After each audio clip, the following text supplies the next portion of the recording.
কাল হতে চলেছে স্যাটারডে নাইটস মেইন ইভেন্ট। আর এতদিন ডাব্লিউডাব্লিউ স্যাটারডে নাইটস মেইন ইভেন্টের জন্য মাত্র 3টে ম্যাচকে অফিসিয়ালি অ্যানাউন্স করে রেখেছিল, আর আজকে স্ম্যাকডাউনের এপিসোড থেকে আরেকটা ম্যাচ অফিসিয়ালি অ্যানাউন্স হয়ে গেছে। মানে স্যাটারডে নাইটস মেইন ইভেন্টে টোটাল 4টে ম্যাচ হতে চলেছে। আর রয়্যাল রাম্বলের আগে WW Saturday Night's Main Event করাচ্ছে, এখানে আমরা বেশি ম্যাচ এক্সপেক্ট করতে পারিও না। আর এমনিও স্যাটারডে নাইটস মেইন ইভেন্টে বেশি ম্যাচ থাকে না। তো এই ভিডিওতে আমরা স্যাটারডে নাইটস মেইন ইভেন্টকে প্রেডিক্ট করার চেষ্টা করব, মানে ম্যাচের রেজাল্টগুলোকে প্রেডিক্ট করার চেষ্টা করব।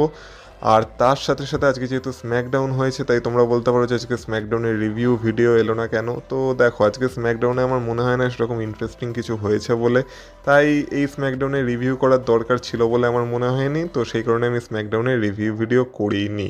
হ্যাঁ, স্ম্যাকডাউন থেকে যদি বলো যে আজকে কি হয়েছে যেটা কিনা মানে ফিউচারে স্টোরি লাইনকে লিড করতে পারে, তাহলে একটা জিনিস হয়েছে, সেটা হচ্ছে এমএফটি মানে সোলো সিকোয়ারটার টিম আজকে brand new tag team champions হয়ে গেছে হোয়াইট সিক্সকে হারিয়ে। তো হোয়াইট সিক্সের যে লণ্ঠনের স্টোরি লাইনটা চলছে, যে লণ্ঠন নিয়ে আর কি সব ঝামেলা, সেই লণ্ঠনের জন্যই মানে হোয়াইট সিক্সের একটা মানে ডাউনফল শুরু হয়ে গেছে। এই লণ্ঠন যতদিন সোলো সিকোয়ার কাছে থাকবে ততদিন হোয়াইট সিক্সের সাথে কিছু ভালো হবে বলে আমার মনে হচ্ছে না। তার সাথে সাথে আমাদের আনডিসপিউটেড ইউনিভার্সাল চ্যাম্পিয়ন ড্রু ম্যাকিন্টায়ারেরও আজকে একটা প্রোমো ছিল, যেই প্রোমোতে আজকে সে তার ফিউচার অপোনেন্টকে সতর্ক করে দিয়েছে যে স্যাটারডে নাইটস মেন ইভেন্টের ফেটাল 4-ওয়ে ম্যাচটা যেই জিততে চলেছে রয়্যাল রাম্বলে, তার অবস্থা খারাপ হতে চলেছে। আর স্যামি সেনের কাছে ড্রু ম্যাকিন্টায়ার আজকে একটা ভালো মতো থাপ্পড়ও খেয়ে গেছিল। তো ড্রু ম্যাকিন্টায়ার তো সতর্ক করে দিয়েছে, কিন্তু স্যাটারডে নাইটস মেন ইভেন্টে কে জিততে পারে, তো চলো সেটা নিয়েও কথা হবে, কারণ এটাই হচ্ছে প্রেডিকশন ভিডিও। তাহলে ভিডিওটা পুরোটা দেখো, স্কিপ করো না, কারণ তোমরা দেখছো wrestle entertainer. So let's start the entertainment.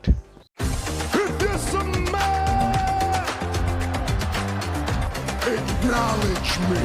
Acknowledge me. You there, sitting at home. Acknowledge me. সবার প্রথমে আজকে যে ম্যাচটা অ্যাড হয়েছে সেই ম্যাচটারই কথা বলা যাক, মানে যে নতুন ম্যাচটা অ্যাড হয়েছে, মানে আমি কথা বলছি এজে স্টাইলস ভার্সেস সিনসুকে নাকামুরার ম্যাচের। এবার আমরা সবাই জানি রয়্যাল রাম্বলে এজে স্টাইলস ভার্সেস গুন্থারের ম্যাচ হতে চলেছে, যেই ম্যাচে এজে স্টাইলসের কেরিয়ার অনলাইন আছে।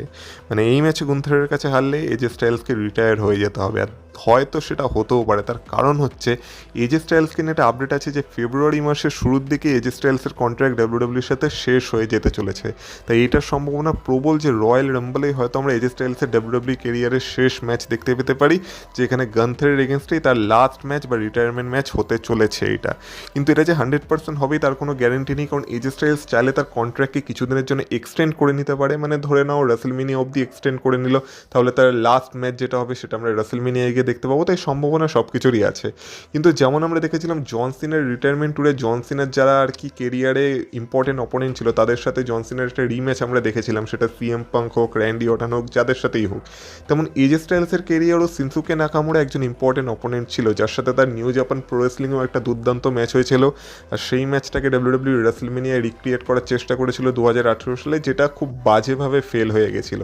আর সেই ম্যাচেই সিনসুকে নাকামুরার কাছে একটা অপরচুনিটি ছিল ডাব্লিউডাব্লিউ চ্যাম্পিয়ন হওয়ার, কিন্তু সে তখন হতে পারেনি, উল্টে তার হিল টার্ন হয়ে গেছিলো। আর তারপর থেকে তো সিনসুকে নাকামুরা কখনোই আর ডাব্লিউডাব্লিউ চ্যাম্পিয়ন হতে পারেনি। তো যাই হোক না কেন, সেটা তো সিনসুকে নাকামুরার কেরিয়ারে একটা আফসোস থাকবে। কিন্তু যেহেতু সিনসুকে নাকামুরা এজে স্টাইলসের কেরিয়ারের একটা ইম্পর্টেন্ট অপোনেন্ট ছিল, তাই হয়তো এজে স্টাইলসের রিটায়ারমেন্টের আগে, মানে যেটা সম্ভবত রয়্যাল রাম্বলে হতে পারে, তাকে সিনসুকে নাকামুরার সাথে একটা ম্যাচ দেওয়া হচ্ছে। তো এই কারণে স্যাটারডে নাইটস মেইন ইভেন্টে এই ম্যাচটা অ্যানাউন্স করা হয়েছে। আর আমার মনে হয় না যে এই ম্যাচে এজে স্টাইলস কোনোভাবে হারবে বলে, কারণ গুন্থারের কাছে হারার আগে সিনসুকে নাকামুরার কাছে এজে স্টাইলস কীভাবেই বা হারতে পারে।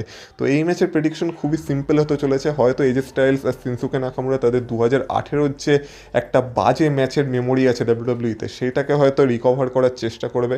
তারা হয়তো এই ম্যাচটা সেই ম্যাচের থেকে বেটার ডেলিভার করার চেষ্টা করবে। তো দেখা যাক, হয়তো তারা একটা ক্লাসিক ম্যাচ আমাদের দিতে পারে স্যাটারডে নাইটস মেইন ইভেন্টে, যদি সব কিছু ঠিকঠাক থাকে। তো কিন্তু আলটিমেটলি উইনার এই ম্যাচের এজে স্টাইলসই হবে। আমার মনে হয় না সিনসুকে নাকামুরার কাছে কোনো চান্স আছে যে স্যাটারডে নাইটস মেইন ইভেন্টে সে এজে স্টাইলসকে হারাতে পারবে বলে।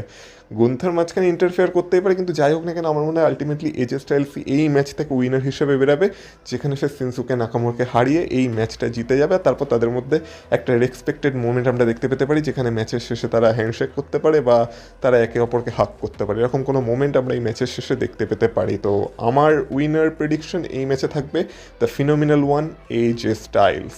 আচ্ছা, রয়্যাল রাম্বলের কথা যখন হলোই তখন তোমাদের একটা জিনিস মনে করিয়ে দিই কি, এটা আমার বলতে ভুলে গেছিলাম যে আজকে স্ম্যাকডাউন থেকে আরেকটা বড় জিনিস হয়েছে। সেটা হচ্ছে আজকে ডাব্লিউডাব্লিউ একটা ভিডিও প্যাকেজের মাধ্যমে এটা 100% শিওর করে দিয়েছে বা অ্যানাউন্স করে দিয়েছে বলা যেতে পারে যে রয়্যাল রাম্বল 2026-এ আমাদের ট্রাইবাল চিফ, আমাদের ওটিসি রোমান রেন্স অফিসিয়ালি তার নাম ডিক্লেয়ার করে দিয়েছে, মানে সে রয়্যাল রাম্বল ম্যাচে নামতে চলেছে। আর এটা তো আমি তোমাদের বলেছিলাম যে রয়্যাল রাম্বলের আগে আমরা রোমান রেন্সকে দেখতে পাচ্ছি না, তার বিভিন্ন কারণ আছে যেটা নিয়ে আমি আলোচনা করেছি, কিন্তু রয়্যাল রাম্বলে আমরা রোমান রিংসকে দেখতে পাবো, এটা তোমরা 100% ধরে রাখো বা এটা গ্যারেন্টির সাথে আমি বলতে পারি, আর ঠিক সেটাই হয়েছে। এবার রোমান রিংস রয়্যাল রাম্বল ম্যাচে নামছে তো ঠিক আছে, কিন্তু দেখার বিষয় এটা হবে যে রোমান রিংস এই বছরের রয়্যাল রাম্বল ম্যাচটা জিততে পারে কিনা, যেটা ওয়ান অফ দ্য ফেভারিট তো সে আছে, বা বলা যেতে পারে সব থেকে বেশি ফেভারিট তো রোমান রিংসই আছে এই বছরের রয়্যাল রাম্বল জেতার জন্য এই মুহূর্তে। বা জিতবে কি জিতবে না সেটা নিয়ে তো রয়্যাল রাম্বলের প্রেডিকশন ভিডিওতে কথা হবে, আর সেটার জন্য তোমাদেরকে চ্যানেলটাকে সাবস্ক্রাইব করে রাখতে হবে। নেক্সট যদি ওমেন্স ট্যাগ টিম চ্যাম্পিয়নশিপ ম্যাচের কথা বলা হয়, যেখানে আমাদের current women's tag team champions Rio মানে রিয়া রিপ্লি আর ইও স্কাই তাদের ট্যাগ টিম চ্যাম্পিয়নশিপ ডিফেন্ড করতে চলেছে against Liv Morgan and Roxanne Perez. এবার আজকে স্ম্যাকডাউনের এপিসোডে আমরা দেখেছি যে এই ম্যাচের রেজাল্ট যাই হোক না কেন, এর পরবর্তী চ্যালেঞ্জার কারা হতে চলেছে সেটা আমরা পেয়ে গেছি, যেটা হচ্ছে জুলিয়া আর কিয়ানা জেমস। তারা আজকে নাম্বার 1 কন্টেন্ডার্স ম্যাচ জিতে গেছে ট্যাগ টিম চ্যাম্পিয়নশিপের জন্য, যেখানে তারা নাম্বার 1 কন্টেন্ডার হয়ে গেছে। তো এই ম্যাচের উইনার যেই হোক না কেন তাদেরকে এরাই নেক্সট চ্যালেঞ্জ করতে চলেছে। তো সম্ভবত এই ম্যাচে আমরা এদের কোনো ইন্টারফারেন্স দেখতে পেতে পারি, বা হয়তো এরা রিং সাইডেই উপস্থিত থাকলো যে তারা কাকে ফেস করতে চলেছে সেটা জানার জন্য। তো এই ম্যাচে এরকম কিছু আউটসাইড ইন্টারফিয়ারেন্স হতে পারে, যদি ডাব্লিউডাব্লিউ চায় এই ম্যাচে আমাদের রয়্যাল রাম্বলের একটা প্রিভিউ দিতে পারে, যেখানে হয়তো Alexa Bliss, Charlotte Flair, Naia Jax, Lash Legend এরা সবাই আর কি ইনভলভ হয়ে আমরা একটা ওমেন্স রয়্যাল রাম্বল ম্যাচের প্রিভিউ পেয়ে গেলাম এই ম্যাচের শেষে। কিন্তু আলটিমেটলি এই ম্যাচে আমার মনে হয় না যে এই মুহূর্তে লিভ মর্গান আর রক্সেন পেরেজের কাছে কোনো চান্স আছে যে তারা এই মুহূর্তে new women's tag team champions হয়ে যাবে। তার প্রথম কারণ হচ্ছে লিভ মর্গানের এই বছরের রয়্যাল রাম্বল জেতার প্রবণতা খুব বেশি আছে, সে তো ওয়ান অফ দ্য ফেভারিট এই বছরের ওমেন্স রয়্যাল রাম্বল জেতার জন্য। তো যদি লিভ মর্গানকে রয়্যাল রাম্বল জিততে হয়, আমার মনে হয় না ডাব্লিউডাব্লিউ এই মুহূর্তে লিভ মর্গানের কাছে ট্যাগ টিম চ্যাম্পিয়নশিপ দেবে বলে। হ্যাঁ, যেহেতু সে জাজমেন্টের মেম্বার, তাই রাকেল রড্রিগেজ এই ম্যাচে তাদেরকে সাহায্য করতে আসতে পারে, বা হয়তো আমরা এটাও দেখতে পেতে পারি যে রাকেল রড্রিগেজ, লিভ মর্গান আর রক্সেন পেরেজকে সাহায্য করতে এলো, কিন্তু তার কারণেই হয়তো লিভ মর্গান আর রক্সেন পেরেজের টিম হেরে গেল, আর তারপর জাজমেন্টের মধ্যে একটা ব্রেকআপ অ্যাঙ্গেল আবার শুরু হয়ে গেল, যেটা হতেই থাকে তাদের মধ্যে।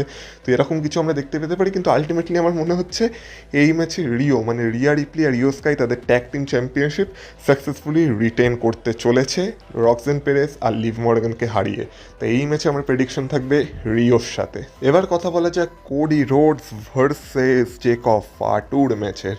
তো আজকে স্ম্যাকডাউনেও আমরা তাদের মধ্যে একটা সেগমেন্ট দেখতে পেয়েছিলাম, যেখানে কোডি রোডসের মাইকেল কোলের সাথে ইন্টারভিউ চলছিল, যেখানে জেকব ফাটুরের সাথে ইন্টারফেয়ার করে, আর তারপর তাদের মধ্যে জিনিসপত্র একটু পার্সোনাল লেভেলে চলে যায়। তো এই ম্যাচটাকে ভালো মতোই হাইপ করার চেষ্টা করা হয়েছে, আর জেকব ফাটু আর কোডি রোডসের মানে মধ্যেকার ব্যাপারটাকেও খুব পার্সোনাল নিয়ে চলে যাওয়া হয়েছে। আর জেকব ফাটু তো বলেই দিয়েছে যে কোডি রোডস এতদিন যেসব সামোয়ানদের ফেস করেছিল, জেকব ফাটু তাদের সবার থেকে আলাদাই, তাই জেকব ফাটুকে অত সহজে সহজভাবে নেওয়ার চেষ্টা যেন কোডি রোডস না করে, তাহলে কোডি রোডস পস্তাতে পারে। আর এদের মাঝখানে ড্রু ম্যাকেন্টায়ারেরও একটা অ্যাঙ্গেল চলছে যে অ্যাকচুয়ালি জেকব ফাটুকে ব্যাক স্টেজ অ্যাটাক কে করেছিল সেটাও আমরা এখনও জানতে পারিনি। তো দেখো, আমার না মনে হচ্ছে এই ম্যাচের আমরা হয়তো কোনো ক্লিন রেজাল্ট পাবো না। তার কারণ হচ্ছে কোডি রোডস তো ট্রিপল এইচের ফেভারিট, তাই কোডি রোডসকে খুব সহজে ট্রিপল এইচ হারাতে চায় না। যদি এই ম্যাচে আলটিমেটলি উইনার বেরোতে হয়, তাহলে উইনার তো কোডি রোডসই হবে, জেকব ফাটুকে কোডি রোডস হারিয়ে দেবে, আর কোডি রোডসই এই ম্যাচ থেকে উইনার হয়ে বেরাবে। কিন্তু সেটা যদি না হয়, আমার মনে হয় জেকব ফাটুর ক্যারেক্টারকেও এখানে ট্রিপল এইচ একটু প্রোটেক্ট করার চেষ্টা করবে, মানে টিপিক্যাল ট্রিপল এইচের বুকিং যেভাবে চলে আসছে আর কি। তো যখন এরকম দুজনকে ট্রিপল এইচ সামনাসামনি এনেছে, যেখানে দুজনের ক্যারেক্টারকেই প্রোটেক্ট করতে হবে, তো সেই ক্ষেত্রে আমার মনে হচ্ছে এই ম্যাচে আমরা কোনো একটা আনপ্রেডিক্টেবল রেজাল্টই দেখতে পাবো, যেখানে হয়তো এই ম্যাচটা কখনো শেষই হবে না, বা এই ম্যাচে ডিসকোয়ালিফিকেশন ঘটবে, বা এই ম্যাচে কারো ইন্টারফিয়ারেন্স হবে যার ফলে এই ম্যাচটা সেখানেই শেষ হয়ে যাবে। যেমন ধরো ড্রু ম্যাকেন্টায়ার ইন্টারফেয়ার করলো, যার ইন্টারফেয়ার করার চান্স কম, বা জেকব ফাটুকে অ্যাকচুয়ালি যে আর কি অ্যাটাক করেছিল ব্যাক স্টেজে সে নিজেকে রিভিল করলো, বা জেকব ফাটু জানতে পেরে গেল যে তাকে অ্যাকচুয়ালি ব্যাক স্টেজে অ্যাটাক কে করেছিল, কারণ ড্রু ম্যাকেন্টায়ার তো সবসময়ই বলছে যে সে জেকব ফাটুকে ব্যাক স্টেজে অ্যাটাক করেনি। আজকে স্ম্যাকডাউনে ড্রু ম্যাকেন্টায়ার এই কথাটাও বলেছে যে ড্রু ম্যাকেন্টায়ার কখনো মিথ্যে কথা বলে না। ড্রু ম্যাকেন্টায়ার যদি সত্যি জেকব ফাটুকে ব্যাক স্টেজে অ্যাটাক করে থাকতো তাহলে সেটা নিয়ে ড্রু ম্যাকেন্টায়ার ব্র্যাক করতো, মানে অহংকার করতো, সবসময় সেটা নিয়ে বলতো। কিন্তু ড্রু ম্যাকেন্টায়ার সে ছিল না, তাহলে সেটা কে ছিল সেটাও এখনও রহস্য হয়ে আছে। তো সেটা হয়তো স্যাটারডে নাইটস মেইন ইভেন্টে রিভিল হতে পারে। কিন্তু যাই হোক না কেন, আমার মনে হচ্ছে এই ম্যাচের কোনো ক্লিন রেজাল্ট বেরোবে না। কোনো উইনার হলেও সেটা হয়তো ডিসকোয়ালিফিকেশনের মাধ্যমে হতে পারে, মানে কেউ যদি কোডি রোডসকে অ্যাটাক করে তাহলে কোডি রোডস জিতে যাবে, আর কেউ যদি জেকব ফাটুকে অ্যাটাক করে তাহলে তো জেকব ফাটু জিতে যাবে ডিসকোয়ালিফিকেশনের মাধ্যমে। না হলে এই ম্যাচের কোনো রেজাল্ট বেরাবেই না। আর যদি আলটিমেট উইনার বের করতে হয় এই ম্যাচে তাহলে তো কোডি রোডস জিতবেই। কিন্তু আমার প্রেডিকশন এই ম্যাচের জন্য থাকবে যে এই ম্যাচে আমরা কোনো ক্লিন রেজাল্ট দেখতে পাবো না। কোনো না কোনোভাবে এই ম্যাচটা ডিসকোয়ালিফিকেশন বা নো রেজাল্টেই শেষ হতে চলেছে। আর এবার আলটিমেটলি কথা বলা যাক সেই ম্যাচটা, যেই ম্যাচটাকে নিয়ে আর কি এই বছরের স্যাটারডে নাইটস মেন ইভেন্টকে হাইপ আপ করা হচ্ছে। একটা ফেটাল 4-ওয়ে ম্যাচ যেটা ডিটারমাইন করবে একটা number 1 contender for undisputed WW championship, আর যার সাথে ম্যাচ হবে ড্রু ম্যাকেন্টায়ারের at Royal Rumble for undisputed WW championship. আর এই ম্যাচের 4 জন পার্টিসিপেন্টস হলো Trick Williams, Damian Priest, Sami Zayn and the Viper Randy Orton. এবার ফেটাল 4-ওয়ে ম্যাচ, মানে এই ম্যাচে কোনো ডিসকোয়ালিফিকেশন নেই, এই ম্যাচে যা ইচ্ছা তাই হতে পারে, কারো ইন্টারফিয়ারেন্স হতে পারে, সব কিছুই এই ম্যাচে লিগাল ওয়েপন্সের ব্যবহার করা যেতে পারে, অডিয়েন্সের মধ্যে গিয়ে তারা মারপিট করতে পারে, মানে সব কিছুই এই ম্যাচে চলবে। এবার এই ম্যাচের আরেকটা ভালো দিক হলো এই ম্যাচে সবার ক্যারেক্টারকেও প্রোটেক্ট করা যেতে পারে। মানে যদি র্যান্ডি অর্টনের ক্যারেক্টারকে প্রোটেক্ট করতে হয়, র্যান্ডি অর্টনকে এই ম্যাচে জেতাতেও না হয়, তাহলে এই ম্যাচে অন্য কাউকে পিন করে র্যান্ডি অর্টনকে হারিয়ে দেওয়া যেতে পারে। Same for Sami Zayn, same for Trick Williams, আর সেম ফর ড্যামিয়ান প্রিস্ট। কিন্তু 4 জনের জন্য সেটা হবে না, কারণ একজন না একজনকে তো বলির পাঠা হতেই হবে, মানে যাকে সাবমিট করিয়ে বা যাকে পিন করে এই ম্যাচটা জেতা যেতে পারে। আর আমার মনে হচ্ছে সেই বলির পাটা হতে চলেছে আমাদের ড্যামিয়ান প্রিস্ট, কারণ এই ম্যাচে ট্রিক উইলিয়ামস যেহেতু একজন আপকামিং সুপারস্টার যে কিনা সবে মাত্র এনএক্সটি থেকে মেইন রোস্টারে ডেবিউ করেছে, তাই আমার মনে হয় না তার বলে ডাব্লিউডাব্লিউ এই মুহূর্তে চড়াবে বলে। আর ট্রিক উইলিয়ামসকে ডাব্লিউডাব্লিউ ফিউচার মেইন ইভেন্টার হিসেবেও দেখতে পারে, কারণ ট্রিক উইলিয়ামসের মধ্যে সেই কারিজমা আছে। তো ট্রিক উইলিয়ামসের ক্যারেক্টারকে আপাতত ডাব্লিউডাব্লিউ একটু প্রোটেক্ট করার চেষ্টা করতে পারে। ওই দিক থেকে র্যান্ডি অর্টনের ক্যারেক্টারের তো এমনি 12টা বাজিয়ে রেখেছে ডাব্লিউডাব্লিউ, সেটার থেকে আর খারাপ আশা করি করতে চাইবে না।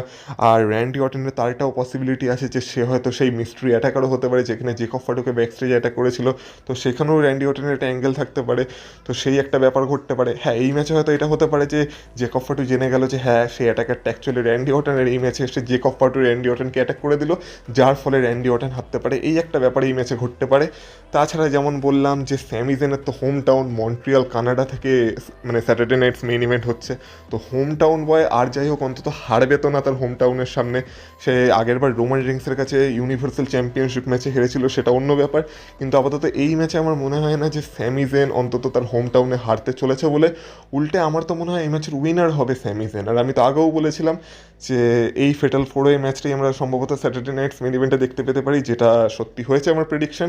আর তারপর আমি এটাও প্রেডিক্ট করেছিলাম যে রয়্যাল রাম্বলে আমরা স্যামি জেন ভার্সেস ড্রু ম্যাকেন্টায়ারের মধ্যে একটা ম্যাচ দেখতে চলেছি ফর আনডিসপিউটেড ডাব্লিউডাব্লিউ চ্যাম্পিয়নশিপ। তার প্রথম কারণ হচ্ছে রয়্যাল রাম্বল হচ্ছে সৌদি আরব থেকে, আর সৌদি আরবে স্যামি জেনকে খুব পছন্দ করা হয়, তো স্যামি জেন একটা বড় মোমেন্টও পেয়ে যাবে। আর রয়্যাল রাম্বল ম্যাচে আসার থেকে আমার মনে হয় ওয়ার্ল্ড চ্যাম্পিয়নশিপ ম্যাচে থাকলে স্যামি জেনের জন্য মোমেন্টটা আরও বেশি বড় হতে পারে, মানে রয়্যাল রাম্বলে। তো সেই কারণে আমার মনে হয় যে স্যামি জেনের এই ম্যাচটা জেতার একটা বিশাল বড় পসিবিলিটি আছে। তা না হলে যেমন বললাম, যদি জেকব ফাটু এসে র্যান্ডি অর্টনকে অ্যাটাক করে দেয়, তাহলে স্যামি জেন র্যান্ডি অর্টনকে অ্যাটাক করে ওই ম্যাচটা জিততে পারে। আর তাছাড়া আজকে স্যামি জেন যেইভাবে ড্রু ম্যাকেন্টায়ারকে একটা থাপ্পড় মেরেছে, সেটার বদলা তো ড্রু ম্যাকেন্টায়ার নিতে চাইবেই। তো রয়্যাল রাম্বলে ড্রু ম্যাকেন্টায়ার সেটা বদলা মানে সেটা মানে এই জিনিসটার বদলা নেওয়ার একটা সুযোগ পেয়ে যাবে।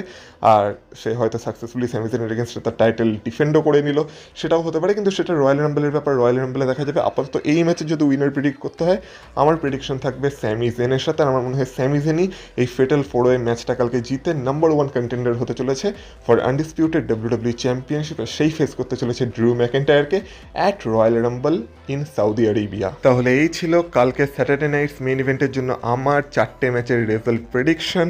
আমি ঠিক হতে পারি, ভুল হতে পারি, কোনো গ্যারেন্টি নেই, কারণ এগুলো শুধুমাত্রই আমার পার্সোনাল প্রেডিকশন। যেটা আমার মনে হয়েছে আমি সেটাই তোমাদের বলেছি। তোমরা যদি আমার সাথে একমত হও সেটাও আমাকে কমেন্ট বক্সে কমেন্ট করে জানাও। তোমরা যদি আমার সাথে একমত না হও সেটাতেও কোনো সমস্যা নেই, তোমরা তোমাদের পার্সোনাল প্রেডিকশন কি সেটাও কমেন্ট বক্সে কমেন্ট করে জানাতে পারো। ভিডিওটা ভালো লেগে থাকলে ভিডিওটাতে অবশ্যই লাইক করে দিও, ভিডিওটাকে হাইপ করে দিও। আর এই চ্যানেলে নতুন হয়ে থাকলে চ্যানেলটাকে সাবস্ক্রাইব করে দিও, কারণ এই সপ্তাহে এমনিও রয়্যাল রাম্বলের রিলেটেড কিছু ভিডিও আসতে চলেছে, কিছু ইন্টারেস্টিং ভিডিও আসতে চলেছে। তো সেগুলো দেখার জন্য চ্যানেলটাকে অবশ্যই সাবস্ক্রাইব করে রেখো। আর বাকি তোমাদের সাথে কথা হবে আবার পরের ভিডিওতে। ততক্ষণ তোমরা ভালো থেকো, টাটা।